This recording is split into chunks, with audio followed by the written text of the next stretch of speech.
By the 1970s, the authoritarian approach to social issues was breaking up. Political change, social upheaval, and a sexual revolution brought fresh attitudes and welfare reform. The introduction of the single-parent pension marked the beginning of the end for children's homes. Single families were no longer stigmatised. They were recognised that this was part of the norm. So as well as the money from the single parent's pension, you had an acceptance in your own society. This made a huge difference. It was part of that era of social change, which also saw the closing down of the homes and the orphanages. By the early 1980s, the last young people left their institutional lives with nothing more than a suitcase to face a world they were never prepared for.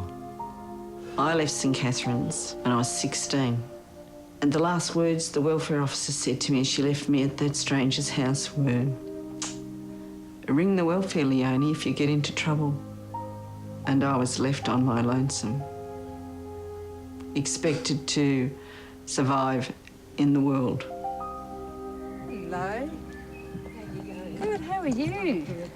When I first left the home, I really felt a need to disconnect myself from that part of my life.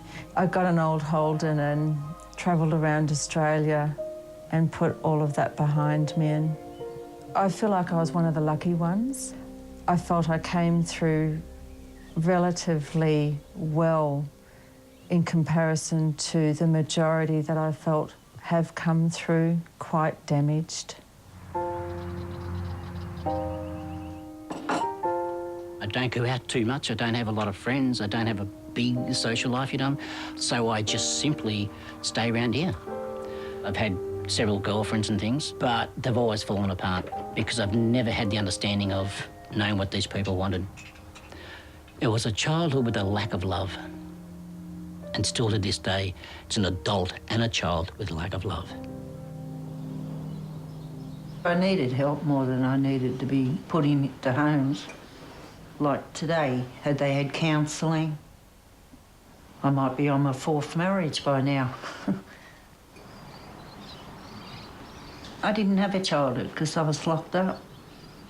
A lot of girls made it, they have careers, they educate themselves, whereas I'm one of the unlucky ones. But I'm still alive. Now the system used foster care and family group homes, and large institutions were conveniently forgotten. The past had disappeared. When this history comes up, there's always this focus on abuse. It's as if, as long as you weren't abused, it was okay to be in an orphanage. But it was terrible to be in an orphanage or children's home. That in itself is an abusive way to look at children. And that needs to be really stressed, that it was systemic abuse. It was a rotten system.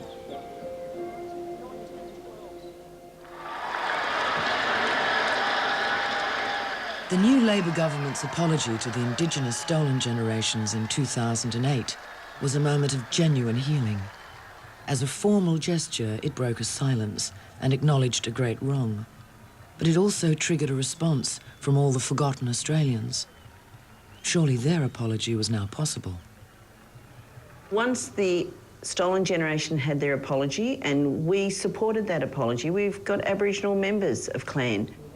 I had to take the most distressing phone calls that day. People were really upset and angry, and I could understand where they were coming from. And so anybody that I could phone and say, how can you not issue an apology to us? We were raised in the same orphanages and homes as the stolen generation. How can you discriminate? 5 years after the initial Senate inquiry, the Senate reviewed progress on the original recommendations. For Clan, it was a breakthrough. I promise this gallery and I promise this place that we will not forget the people who are known as the forgotten Australians. These people's lives must now be acknowledged, and no longer can people be referred to as lost or forgotten. I think this is a wonderful day in Care Leavers history. We're going to get this apology this year. 2 months later, Clan got the news they were hoping for. A national apology from the Rudd government with bipartisan support. And I said, oh, that's effing amazing. Oh, and I was jumping around the office and I said, can't I tell Joanna? And we hugged each other and we jumped around like little kids.